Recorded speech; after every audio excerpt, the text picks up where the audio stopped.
এটি একটি blog platform যেখানে রিসার্চাররা তাদের নলেজ ও আইডিয়াগুলো শেয়ার করতে পারবে। অথেন্টিকেশনের আগে ও পরে ইউআইতে কিছু পার্থক্য আছে।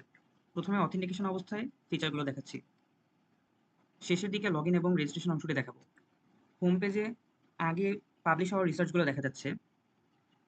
এখানে 3টি ড্রপডাউন বাটন দেখা যাচ্ছে।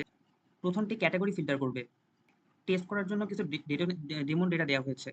এখানে যে ক্যাটাগরি সিলেক্ট করব শুধু সেই পোস্টগুলো দেখা যাবে।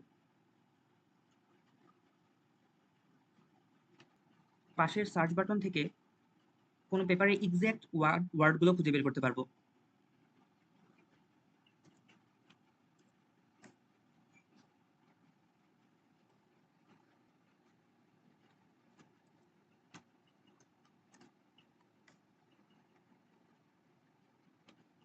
মেনু অংশটি পরে ব্যাখ্যা করছি।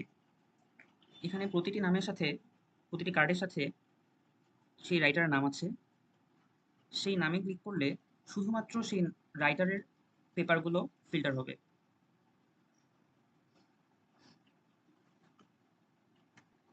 ইন্ডিভিজুয়াল কোনো পোস্ট দেখতে চাইলে সেই পোস্ট কার্ডের নামের উপর অথবা শো মোরে চাপ দিলে আমাকে ভিন্ন একটি পেজে নিয়ে যাবে এবং পুরো ব্লগটি দেখাবে।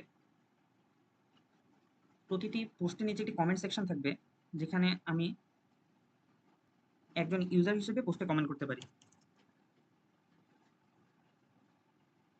এবং সেই কমেন্টটি শো।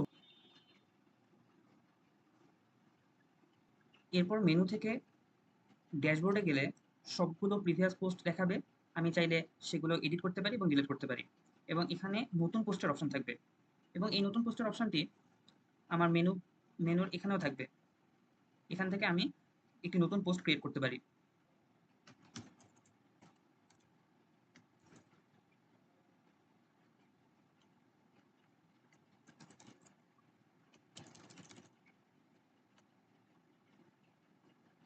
আমার পোস্টটি পাবলিশ হয়ে গেছে। এখন আমি চাইলে এই পোস্টটি ডিলিট এবং এডিট করতে পারি ড্যাশবোর্ডে গিয়ে। যে কোনো কিছু আমি এডিট করতে পারি এবং চাইলে এটি ডিলিট করে দিতে পারি।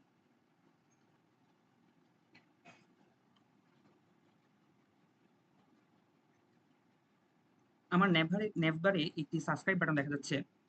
এটিতে চাপ দিলে এখানে ইউজার তার মেইল দিয়ে সাবস্ক্রাইব করে রাখতে পারে, যাতে পরবর্তী সময়ে কোনো আপডেট আসলে ইউজার তা সহজেই জানতে পারে। এই জন্য আমি একটি মেইলচিম্প এপিআই ইউজ করেছি।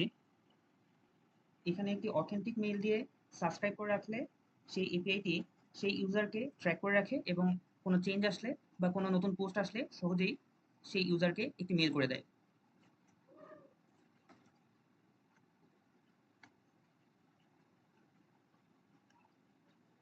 আমার সাবস্ক্রিপশনটি সাকসেসফুল হয়েছে।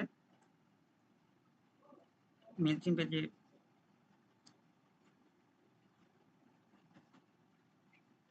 এবং মেইলচিম্প সেটি ট্র্যাক করে ফেলছে। এখানে আমার নামের নিচে লগ আউট অপশন আছে। আমি লগ আউট বাটনে চাপ দিলে আমাকে এই পেজ থেকে ফিরিয়ে দেবে।